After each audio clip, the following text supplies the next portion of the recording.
crying to me, as I said before, like when I was at my own granny's funeral when I was a young kid. I remember standing there looking at her. We were awakening the body up in the bedroom, and everybody was crying uncontrollably, like. And I was standing there, and I remember looking around at people and going, "What the hell is wrong with me? Like, you know, why can't I? Like, I don't feel anything here."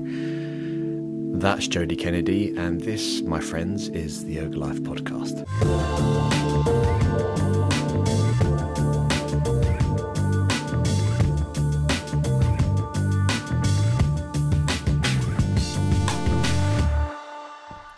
What's up, Yoga Lifers?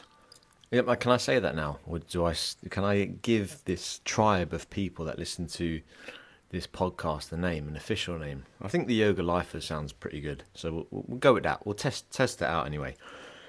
Hope you're keeping well. Hope you had a good week. In Ireland now, it's pretty cold, so I hope you're keeping warm and not getting fluey. If you listen in Australia, I hope you're not getting sunburnt. You know, just basically look after yourself no matter what the weather elements are. This week I have with me Jody Kennedy. It's hard to explain Jody, or describe Jody, should I say, because he's a man of many talents. He is passionate about ancestral health and fitness, but how I know him is through going on his Re-Wilding Man retreat. If you follow me on Instagram, you would have seen that about 5 months ago, I went to meet a bunch of men on a hillside, crack of dawn, to carry rocks, to run up hills, to wrestle, to be submerged in cold water, to beat our chests, to chant and get rewilded. So Jody was the guy who organised that. That's his idea. And since then, last month, just before Christmas, we did a winter solstice where I brought my girlfriend. It was a mixed group, men and women, and had the shock of my life when we jumped into the Irish Sea in December. And that's an event I won't forget. But Jody's real interesting. He was in the military before. He's went to Peru, had an amazing ayahuasca experience, and I think I love his story. He's got a great voice as well.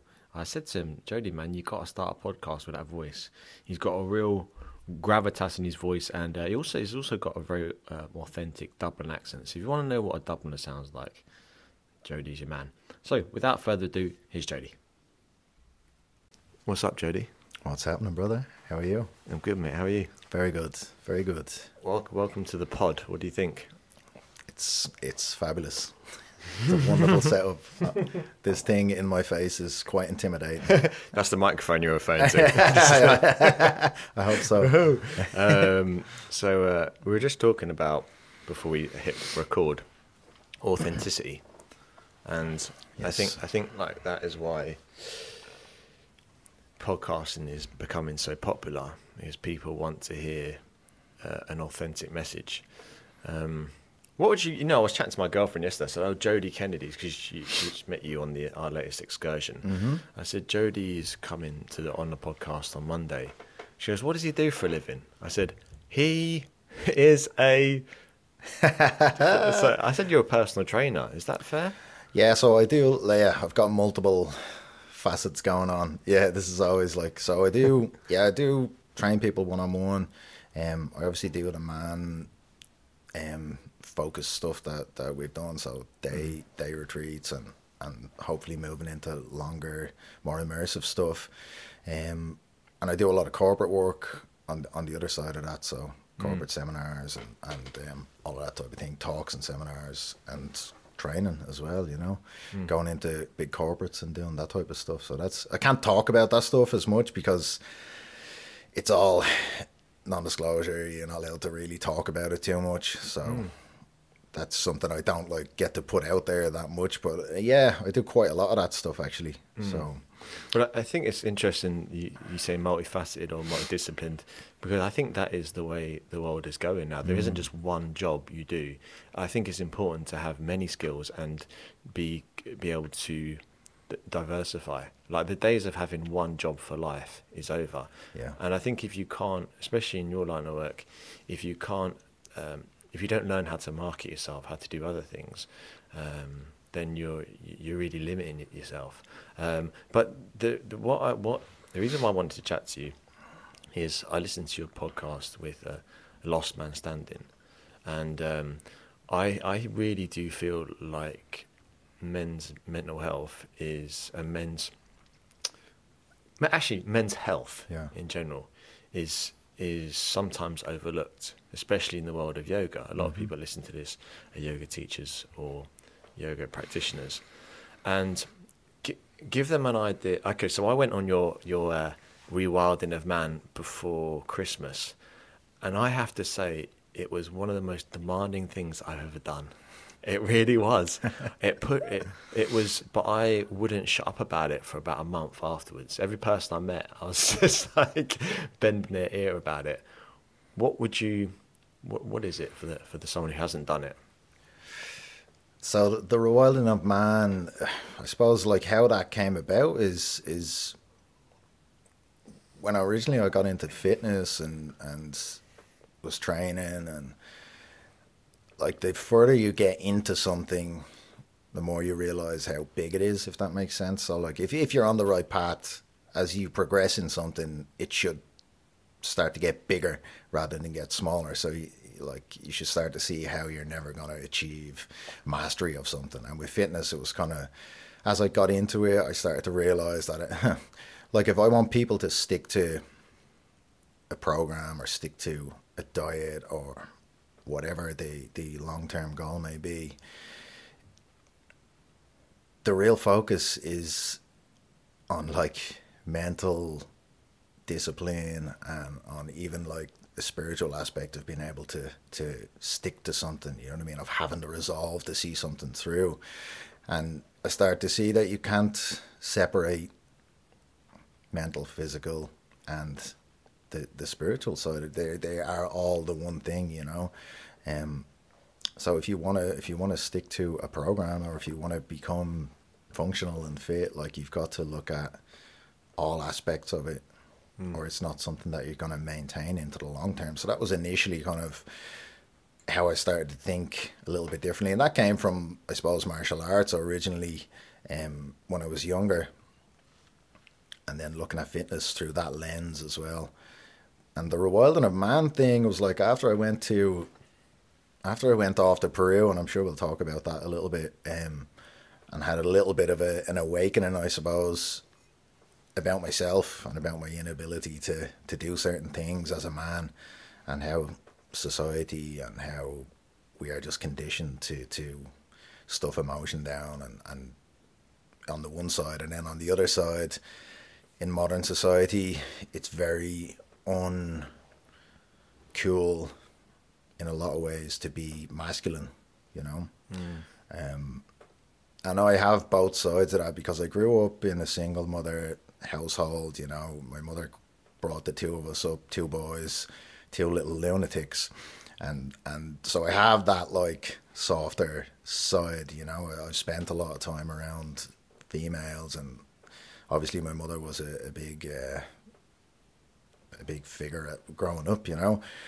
But at the same time, I always sought that masculine side of things, and I think that was why, like, I went into martial arts, and that was why I went to the army. Was I was looking for these masculine role models, maybe to a certain extent, and like, yeah, I was searching for something that I could imitate to a certain degree, you know. And I didn't necessarily find it in those places, you know, without sounding too foo-foo. Where I found that was in myself when I went away, and I actually took a deep look inside of myself and realized that, you know, masculinity is part of what we are. You can't remove masculinity from men, just like you can't remove femininity from women. And I don't see a lot of outlets for that now. And I think this maybe is a big part of why we have so much trouble with mental health with men, you know, and coupled with the fact that there's a certain point of view of like, you know, suck it up, and get on with it. It's very hard for men to talk about this stuff and kind of open up even to their closest friends. Mm-hmm. So the Rewilding of Man was like a amalgamation of a lot of different angles, and like the man side of it is just, that's where I feel semi-qualified to like with women. I don't feel like, I haven't gone through that experience as a woman, so I don't feel like I can talk as confidently or you know, as clearly about that. But from the male side of things, like I've been that guy who was unable to, you know, cry at my own granny's funeral and wondering what was wrong with me. I've been the guy who's, you know, had trouble supporting friends when they were going through emotional times. And I've come through that, and kind of, I would hope that I have evolved in that regard. So I feel that I can maybe help guys to see that side of things a little bit more, and that, you know, expressing emotion doesn't necessarily make you weak. It makes you stronger in the long run, you know. And it's one of the hardest things to face down, is your own shit, essentially, you know. So, yeah, I hope that answers your question. Does it? And absolutely, because my experience of that event was carrying the sandbags, running, wrestling, the cold water immersion. It was stuff that, so the physical stuff just made me feel good, because I like that physical exertion. I'm not the most masculine guy, like archetypal masculine guy, but my dad is a carpenter. I mean, he built this loft, he did everything in this loft. And when I was younger, how I bonded with my dad, because we couldn't be more different. So how I bonded with him, I used to help on the building site. And his dad was a farmer. Farmer's farmer. So they're all physical, lifting, carrying stuff. So when I was younger and I'd help my dad on the building site, if I got a splinter in my finger or a callus, I'd be like really proud of it. Yes, you know, I'm like my dad. Yeah. You know, and that. So when I'm lifting things and doing things that I don't get a chance to do in everyday life, it gives me that connection to, I don't know what, but it makes me feel like I'm. Oh man, this sounds like almost like as good as my dad or something like that. Because and also, so you have the physical side in your Re-Wilding Man. You also have the bonding side, like we were slapping each other on the back and doing chanting and breathing. And because it was in that setting, if it was in a yoga class, I think a lot of guys would be uncomfortable with it. Because it was in that setting, it was way more comfortable doing it. And then you have the emotional side, like way a lot of when I went there, I think it was Mark. He was like, "What's up, brother?" And I was like, "Oh, hello, brother." You know, everyone would call each other brother. And I was like, "This is pretty cool." You know, I actually like that. I'm just not used to it. Because I was saying to my girlfriend, mate, it was like 2 days ago, I was saying how I have aggression inside me that I need to get it out. And that made me sound like a complete psycho. But I think a lot of men or people do. And I need that outlet. That's why I used to love jiu-jitsu. And when I do let that aggression out, or maybe aggression is the wrong word. No. Or energy. I don't think so. You don't think so? No. But it's a dirty word now. I don't think we need to be ashamed of it. Like, aggression is something everybody has to deal with, you know? I think because I associate the word aggression with violence. And they're not the same. But I think, do you think that's quite a common association people would make? Yeah. Yeah, I think it's like aggression, dominance, you know, those things are things that we think of as negative things. But if there's a burglar coming through the door, aggression is a great emotion to have at that point. Or if you've got to push through something that is hard to push through, you know? Well, I mean, even the progress of humanity, it requires, when you're doing a task that you don't want to do, whether it be redesigning your website or inventing the wheel, a bit of aggression helps you to keep going when you don't want to. What? So going back to you referenced Peru. Before you went to Peru, you were in the Irish Army. Is that right? Yeah. Or is it the British Army? No, it's the Irish Army. Okay, Yeah. sorry. How dare you? So talk to me about how you got into that. Well, ever since I was a young boy, I was obsessed with weapons, and I was obsessed with military things, soldiering tactics, all of that stuff as a kid. Like when I think it was a couple of years ago, my mum said to me, I think it was at Christmas time, we were sitting down chatting, you know, and we were talking about old stuff, and she said, me and your father, we were really happy when you got into the army, when you joined the army, because we knew that you were going to get your hands on guns one way or another. And I said, I was like, oh, I'll take that as a compliment. But I think, you know, what she meant was that I had a certain amount of aggression, and I had, I needed an outlet for that side of myself, you know. And while other people were filling in the CEO forms and going to college, I knew exactly what I wanted to do. And I had no interest in going to college at that stage. And I went straight into the army. And, you know, the army served as a good rite of passage for me as a young man, because I was probably a little bit wild. And I probably was a little bit disrespectful of authority, and I didn't like being told what to do, and the army kind of taught me to just shut up and do what I was told, which was not a bad thing, you know. And it served as a rite of passage in regards to, like, it gave me a real self-confidence in my own ability to push through and stick things out when the going's bad, you know. Mm-hmm. And I think I did go in as a boy and I came out as a man. Like, that's really the way I felt. I think that's missing for a lot of people now, for like men especially, like this rite of passage or some kind of test, because you learn a lot about yourself when you go through these things, you know, and it gives you confidence. Like, even on our day, you said it was one of the most physically demanding things you've done. Yeah, well, you probably learned something about yourself, you know, is that when you're in moments of high stress and you don't know if you can, you know, you're questioning yourself, and that self-doubt starts to creep in. And it's a real skill, it's a muscle to learn how to control that, you know, and keep driving on. Definitely. And when you do it, it gives you a real sense of accomplishment afterwards, you know. Mate, I was elated. I mean, I said to my girlfriend, I was like, it's funny how when me and her go for a run, I get tired after about 15, 20 minutes. I'm not used to running that much anymore. But it's amazing how your mind can be so powerful when it needs to be. And just that alone is enough of a takeaway from an event like that. So how long were you in the army for? I was 12 years in there. Wow. Yeah, probably a little bit too long, to be honest. Because as a young man, like the first 5 years, I really enjoyed.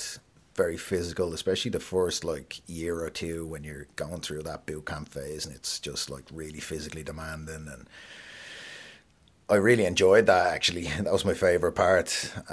But after you come out of that phase, then you go to barrack life, and barrack life is a little bit boring, to be honest with you. So like there's no soldiering going on. You're essentially just, they're trying to find jobs for you to do, and you end up going on courses and applying for courses just to get out of that like barrack life, you know. So it tends to get a little bit monotonous after that, you know. So I after 5 years, I probably should have left, but I went to college, and when they pay for your college, they pay you while you're in college, I should say. So you owe them time then back. So I did 4 years, and I owed them 4 years back. Okay. And that's the way it goes. When you owe the army, there's no getting out, you know. And then you went to Peru after that. I went to Peru just before I left the army. So it was like I was due to leave in, I think it was May, and I went to Peru in February.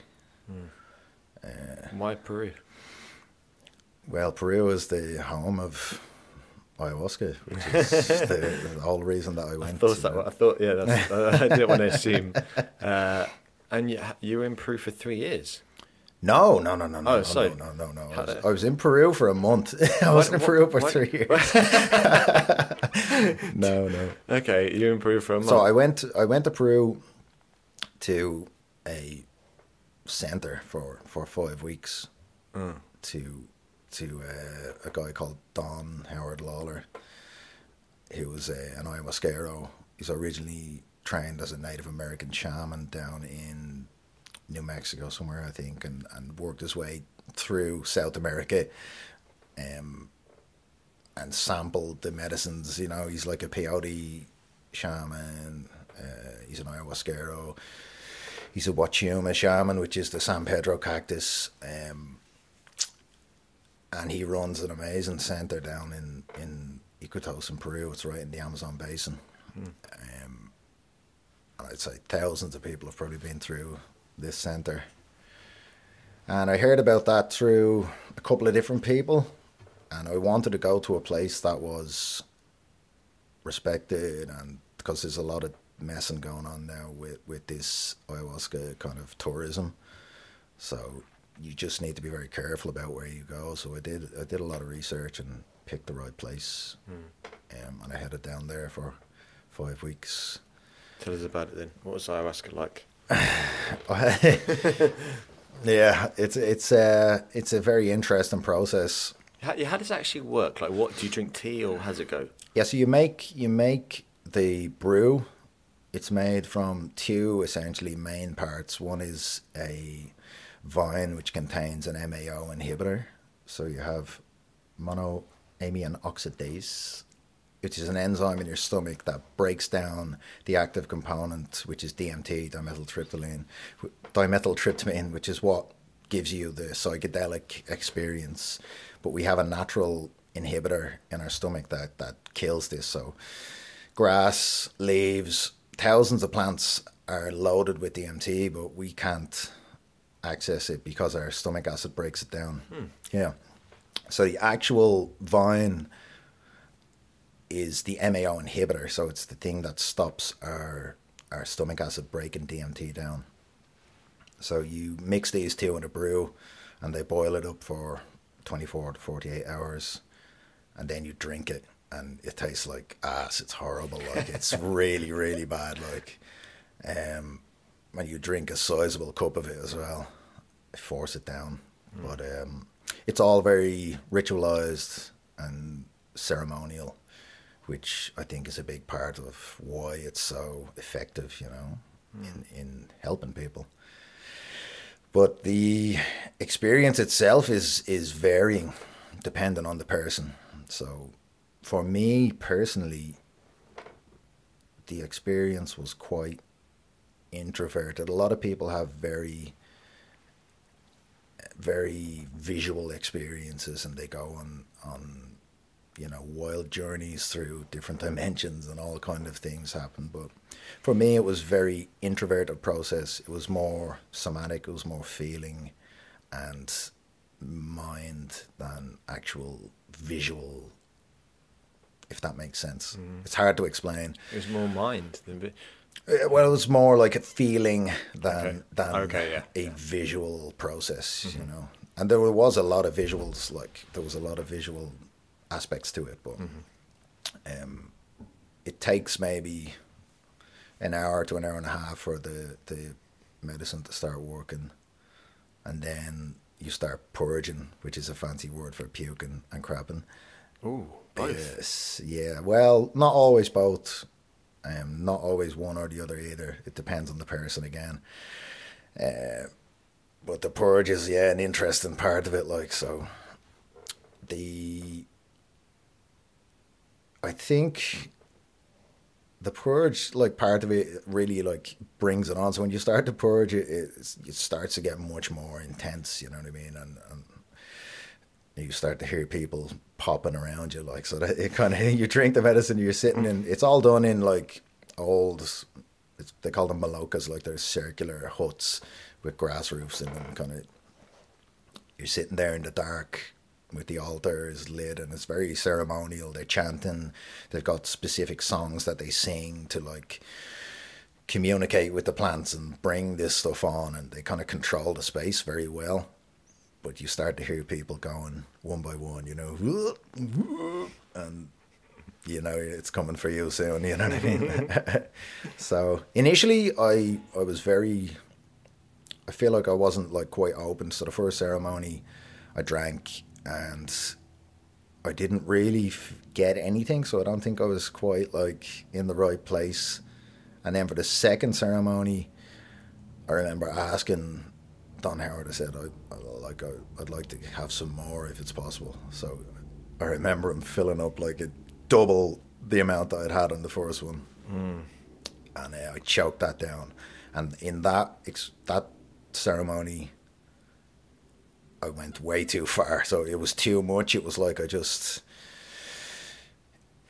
just too much of a shock to my body. And I was puking and purging. And I remember there's guys outside, they take care of you like helpers, you know. And you call it banyo, which means toilet, basically. If you need help, and they come in and take you outside. And they had to carry you because you're so they like, messed basically up. had to carry me. Yeah. I was walking, and then I would just like, it's hard to explain. Like this, the images and the visions that you have are very fractal, kind of Aztec-y style visuals. It's very hard to explain. It's like reality fragments into just multiple thousands of like kaleidoscopic type images. Wow, that's cool. It's crazy.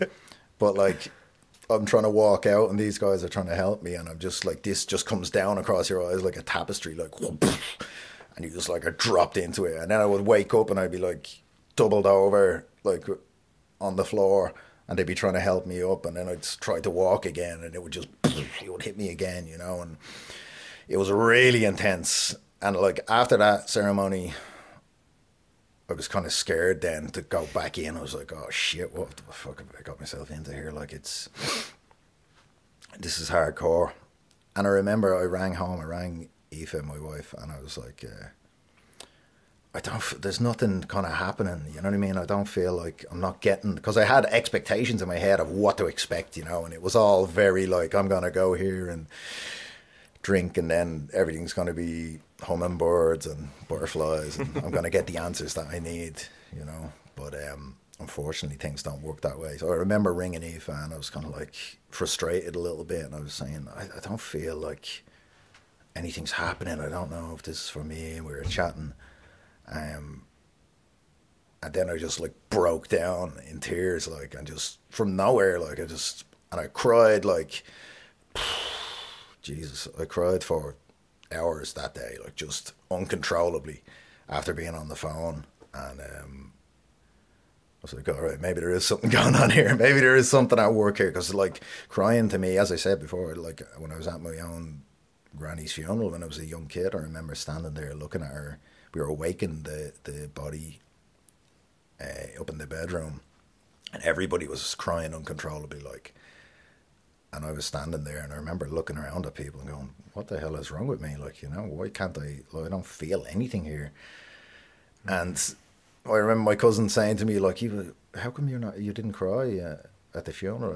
And I kind of felt real weird about it, you know. I was kind of like, I don't know. Were you close to her?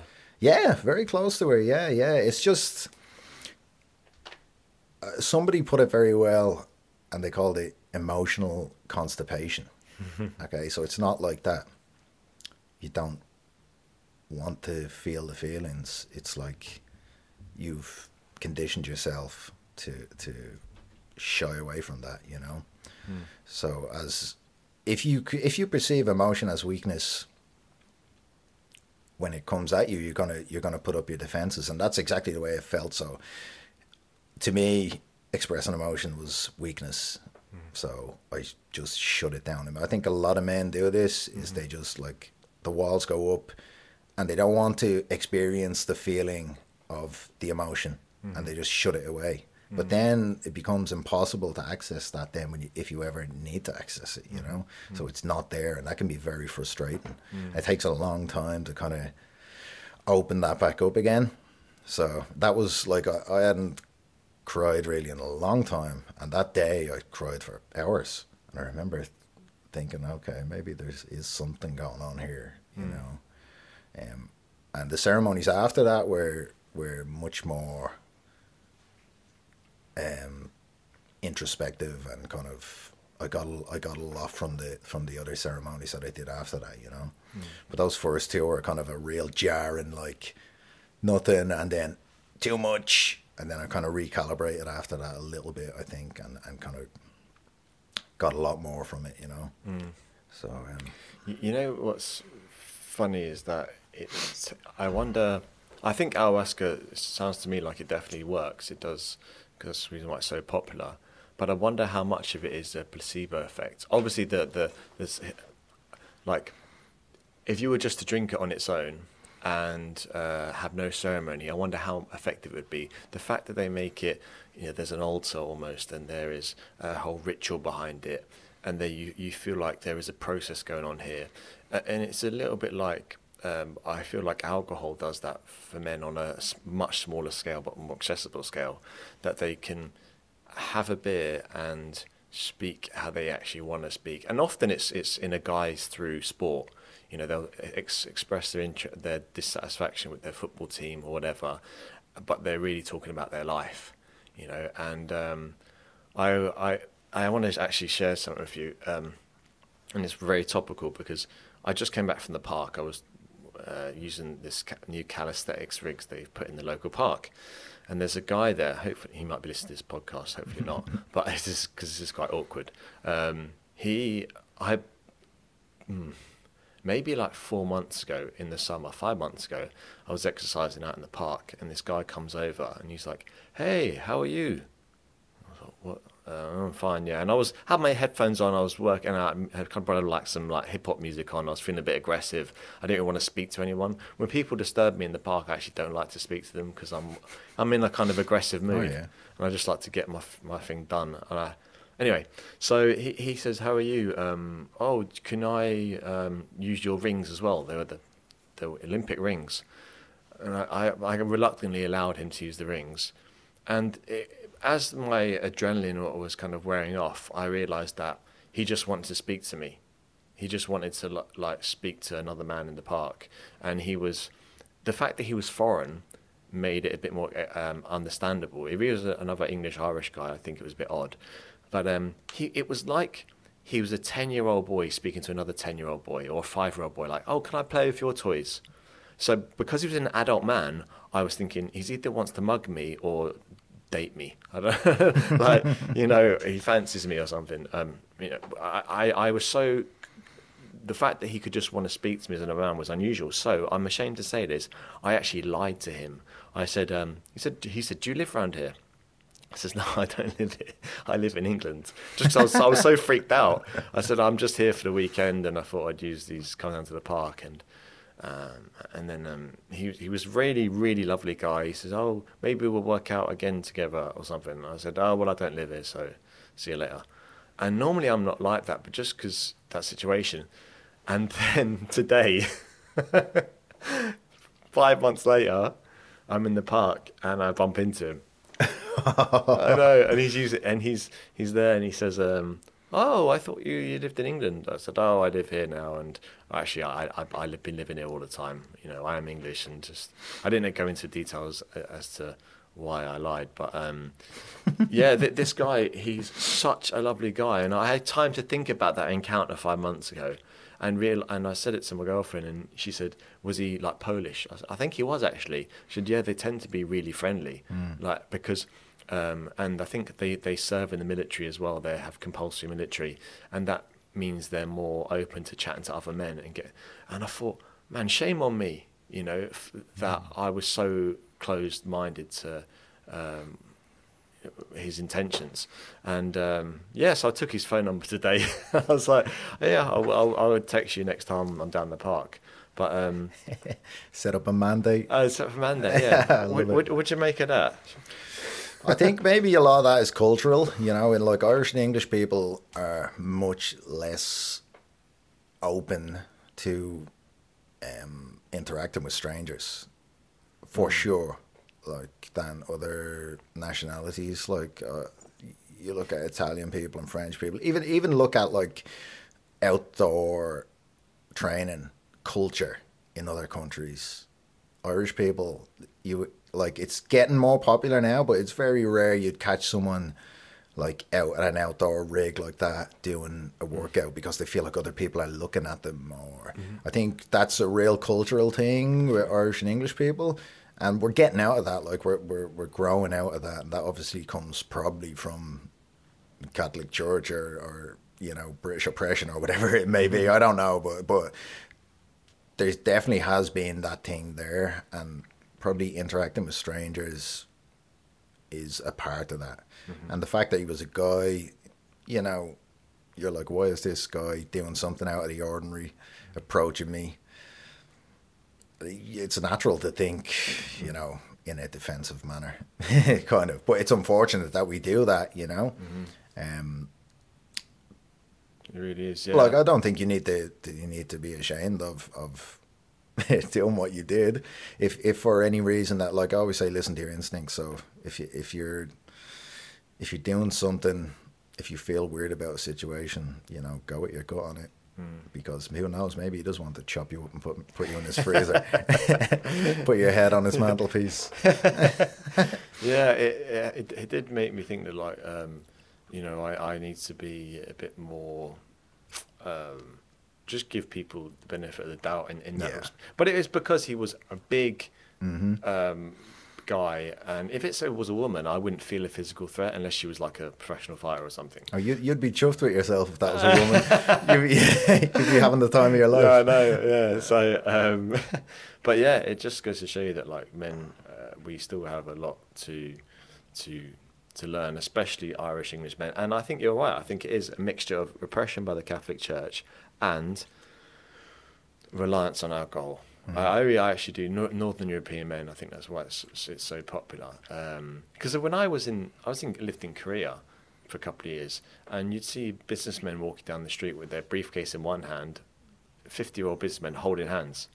You go to the Middle East or Morocco specifically, straight men holding hands walking down the street, and just no big deal. And it's actually quite cute to see, like, you know, two Korean businessmen holding hands. They've got like they're kind of pink red faces and drinking loads of soju, and they're chuffed to bits. And I think, and even when I was in Paris, man, like, you know, the guys meet, they do 4 kisses on the cheek and stuff. And it's yeah, it is, part of it is definitely a culture thing. But I plan to this year to do a lot more like yoga for men events. I think that's what's your well, maybe not your take on yoga. Well, yeah, I suppose. But what's your experience with yoga? I know that's quite a broad word, yoga. I love yoga. Like I originally started doing yoga because I wanted to get into meditation, and I couldn't sit still and do nothing. And I found, like, just sitting down and meditating very difficult.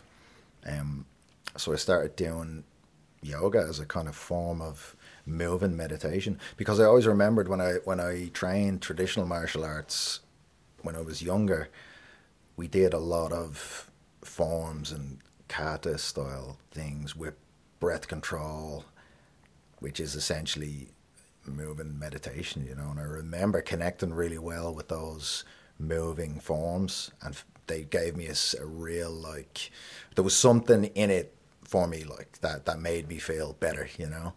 So I think that's why I gravitated towards yoga then, as like breathing, moving meditation. And I started going to classes in Samadhi originally, actually, which is where you were teaching now. So I used to go to lunchtime classes in Samadhi.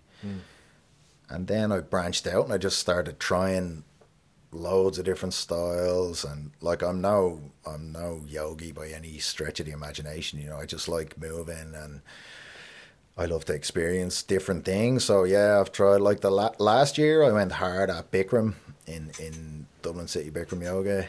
I'd had no experience with Bikram before that, and I just went at it, and I actually really enjoyed it. And I've tried all styles, I think, probably at some stage. But it's an amazing practice in terms of even just bodily function. like some of the biggest gains I've noticed in flexibility and feeling good about certain joints in my body were through yoga for sure. Rather than stretching and, you know, like inverted commas mobility practice. I think it's a powerful thing just to dedicate a certain amount of time per week to moving for the sake of opening your body up.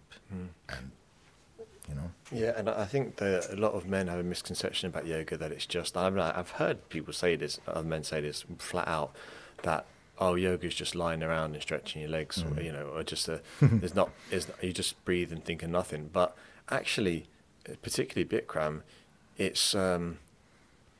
Joe Rogan does Bikram yoga, and he once said that yoga is like a martial art against yourself. And I love that, because when I do yoga, sometimes I feel really aggressive, man. Like I feel like I'm trying to stick a handstand, or I'm on one leg trying to do transition, and it's me almost against my body, but yet my body's helping me. And it's such a great physical outlet, that where you experience a spectrum of emotions, not just peace and love. And actually, when you get to that shavasana at the end, that meditation, that blissful part, when you've gone through the turmoil of the more aggressive poses, it's so much more enjoyable. It's so much more an experience. What's your meditation practice now then? So again, varied. Like I'm greedy with all things, and I like to try all things. So I think like aiming to be a generalist in as many things as possible is a good way to go. You get a varied kind of view of everything. So yeah, I've tried lots of different types of meditation, like mindfulness and, you know, visualization and all of these different styles. And I find that breath work is probably the one that I connect with the most personally, you know. And I tend to go towards like more, not aggressive styles of breathwork, but towards things that pull me in a little bit more. When I'm more involved in it, it holds me in for longer, if that makes sense. So yeah, I'll get quite into like deep breathwork. Is that through cold water immersion, or do you do? I do them separately. Yeah. Like it's actually very rare that I would do cold water and breath work in the same session. You know, I tend to, if I'm doing cold water stuff, I tend to do it while I'm trail running or something like that. Breath work I do in the morning, you know, as part of my routine in the morning when I get up, and it's a nice time to do it. I think is to move your joints a little bit, do some breath work and get some oxygen flowing around the body, get your brain centered, get your mind focused, and then go forward into your day. You know, I think that's a nice time to do it. And maybe before bed is good too, but I tend to do it in the morning. I tend to front load my day a lot like that, where I'll just like get a lot of stuff done early and then kind of end up going to bed early, but you know, the latter half of the day won't be as jammed. But the breathwork stuff, I'm going more towards the kind of vacuum breathing. I do a fair bit of Wim Hof style. Just I like the freedom of that stuff, where it's like it's not really dogmatic. There's no strict rule set with it. It's just like get as much oxygen in as you can, you know, and then do a hold at the end. And it's really simple. I think the simpler it is, the more you're going to do it, the more approachable it is for most people. And, you know, just remove all of that like fluff that people tend to put into things to make them seem more complicated than they are. I think as well, people do that maybe because they're trying to sell meditation packages. And the problem is that it puts people off because they think, oh, well, I can't continue this on my own because there's so many ways to meditate. I mean, I don't meditate as in I don't do guided meditations or anything like that. I do teach meditation in my class, but my meditation would be 5 minutes at the end of yoga practice. Me and my girlfriend sit back to back and we breathe together. That's it. I can feel her breathing, she can feel me breathing, and we do a bit of chanting as well. And that's good for me because, like you, I find it hard to if it's too complicated, it's hard to make a habit. In fact, actually, you know, we still, speaking of cold water immersion, like me and my girlfriend still laugh and talk about when we did that excursion with yourself and Naomi, and how I was jumping into the sea, like, and it's great because your brother Danny like recorded a video of it, which is like one of my favorite videos of us jumping into the sea. I gotta say, man, that was like, because yeah, that was like I will never forget that experience, and I really hope you do one of those events again, because Awesome. it was amazing. I think you guys, my advice would be do more of them, because they'll do really well. Oh no, we are definitely going to do more. That was like we were feeling out the ground, you know, with that one, and just Yeah. wanted to see how we could run, how we could do it. And like I've been meaning to do something that's mixed anyway, because like I have a focus on men. Like I feel like that's a direction that I want to go, but I also don't want to be just like the man guy, you know. So like there's something in this for everybody. Like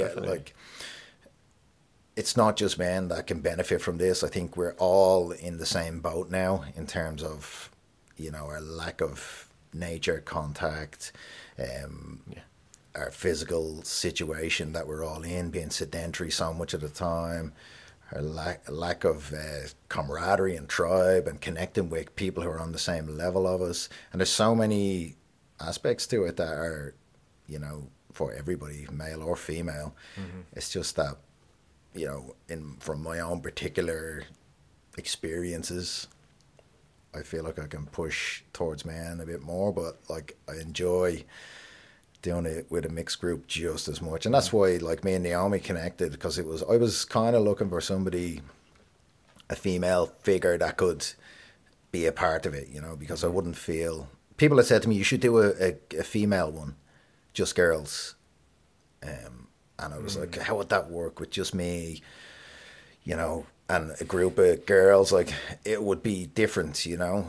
I wouldn't be able to create the experience with the same, like, accuracy or whatever that I could with men, you know. So I wouldn't feel as qualified, really. Yeah. So to have some kind of strong female figure there that can, you know, stand for that side of it. And I think the mixed event was great. It went really well, you know. Because it brought us, me and my girlfriend, closer together, because I'd reference you or that group, and then when she actually got to meet you guys, and as you said, male, female, whatever gender you want to attach to yourself, it's so hard to find an excuse to go outside these days, especially when it's cold, and just to get people outside is, I think, probably the most beneficial thing.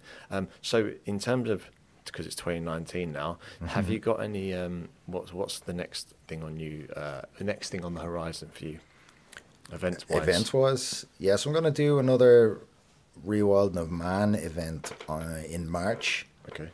on the Equinox, and then we're looking at a summer event for a mixed group, and there will be, I'm planning to run maybe an overnight or a 2-day in the summer for men, and really dig deep into, like, get a little bit deeper into it, you know, with some long breathwork sessions, some real physical adversity, if you want to put it that way, and the focus on the group and our individual parts in each group, and how we can all be a part of the group no matter what our physical attributes or our mental attributes, you know, finding your own strengths within the group and being an essential part of the group, which is a huge self-value thing. Is like finding your place, what do you offer to people, and what are your strengths, and actually knowing that is a huge thing.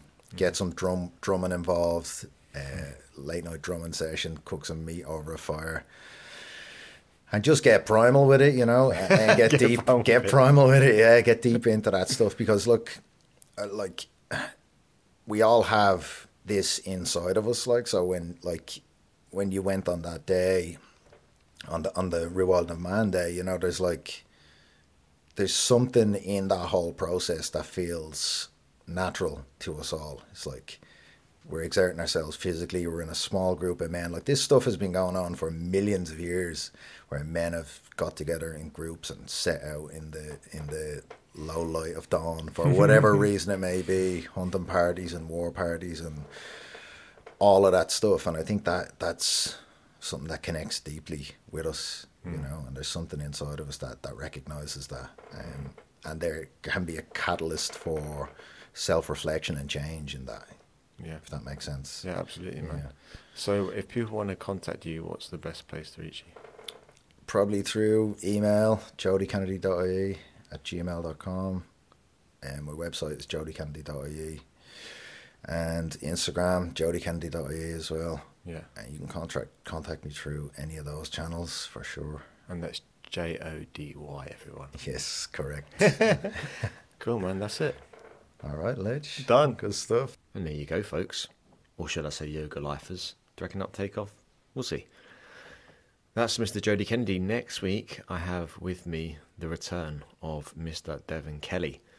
Devon was my first ever guest on this podcast in episode 3. So you can scroll back to episode 3 and have a listen to Devon there. I'm in the process of editing that episode because we did it over WhatsApp and he's based in China.